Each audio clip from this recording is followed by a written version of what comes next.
بسم اللہ الرحمن الرحیم۔ ساتھیو اور دوستو، آج کا عنوان ہے کہ ملت میں اتحاد کیسے ممکن ہے، کس بنیاد پر ملت اور امت میں اتحاد پیدا ہو سکتا ہے۔ اللہ تعالیٰ کا ارشاد ہے سورہ انبیاء آیت نمبر 92، جس کا ترجمہ ہے یہ تمہاری امت ہے جو حقیقت میں ایک ہی امت ہے، یعنی تمہارا دین یا ملت ایک ہی ہے اور وہ ہے دین توحید، اور میں تم سب کا پروردگار ہوں، پس تم میری ہی عبادت کرو۔ اس آیت کا ایک اہم مقصد یہ بھی ہے کہ ملت اسلامیہ ایک جسم کی طرح ہو جائے، ایک ایسی امت کہ جس کی بنیاد میں ایسی محبت و اخوت ہو جو ایک دوسرے کو جوڑے رکھے۔ اس دین کی عظمت یہ ہے کہ اس نے دشمنوں کو ایک دوسرے سے ملا دیا۔ اسلام سے پہلے کا حال تو یہ تھا کہ قبائل آپس میں قتل و قتال کے لیے تیار رہتے اور معمولی بات پر ان کے بیچ میں جنگیں شروع ہو جاتی۔ ایسے موقع پر اسلام دینی بھائی چارگی کا سبق لے کر آیا اور آپسی جنگ و جدال کو جاہلیت والا عمل بتایا۔ اللہ تعالیٰ کا ارشاد ہے سورہ آل عمران آیت نمبر 103، جس کا ترجمہ ہے اور اللہ تعالیٰ کی اس وقت کی نعمت کو یاد کرو جب تم ایک دوسرے کے دشمن تھے تو اس نے تمہارے دلوں میں الفت ڈال دی، پس تم اس کی مہربانی سے بھائی بھائی ہو گئے۔ یعنی اسلام سے قبل تم ایک دوسرے کے خون کے پیاسے تھے، طاقتور کمزور کو دبا رہا تھا، تو اسلام نے تمہاری دشمنی کو ختم کر کے ایک دوسرے کا بھائی بنا دیا۔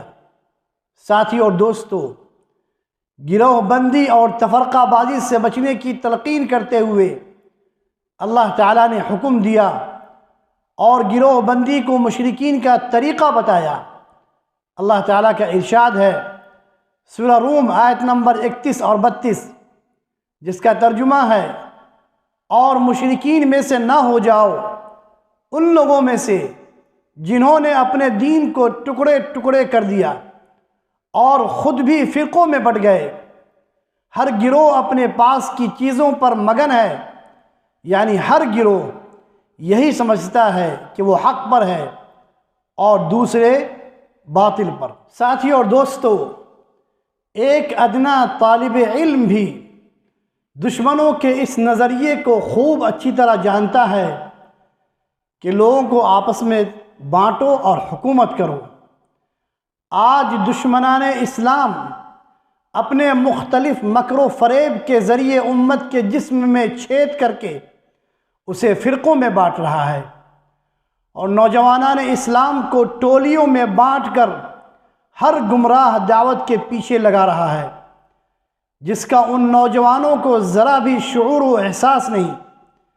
تاریخ اس بات پر گواہ ہے کہ اسلامی حکومتوں کے زوال اور خاتمے کا سبب یہی تفرقہ اور اختلاف رہا ہے۔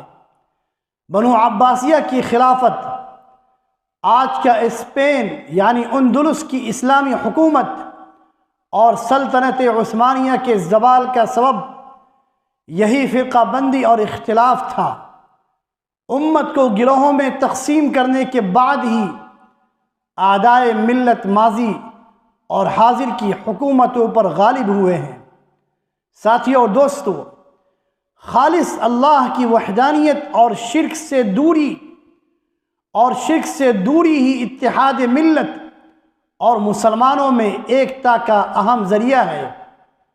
شرک کے رہتے ہوئے امت متحد نہیں ہو سکتی، کیونکہ شرک تو ظلم عظیم ہے، اللہ کو یہ قبول ہی نہیں، تو پھر توحید اور شرک کے اجتماع کو اللہ کیسے پسند کرے گا۔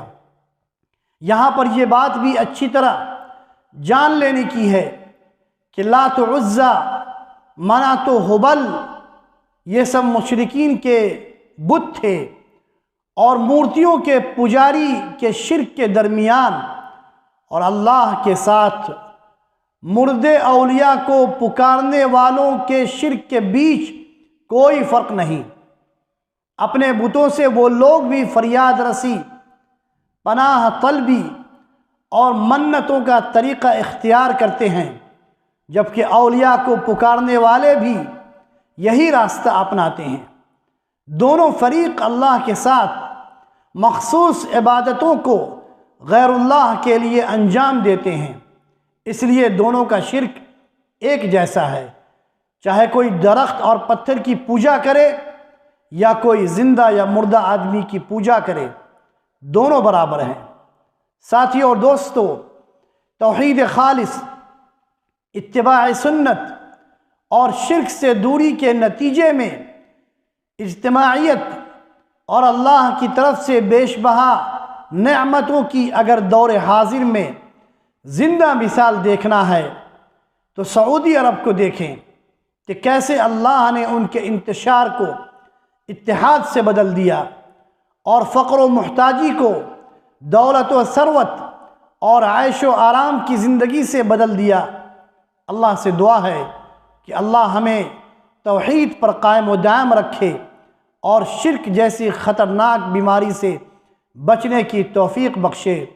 والسلام علیکم ورحمۃ اللہ وبرکاتہ۔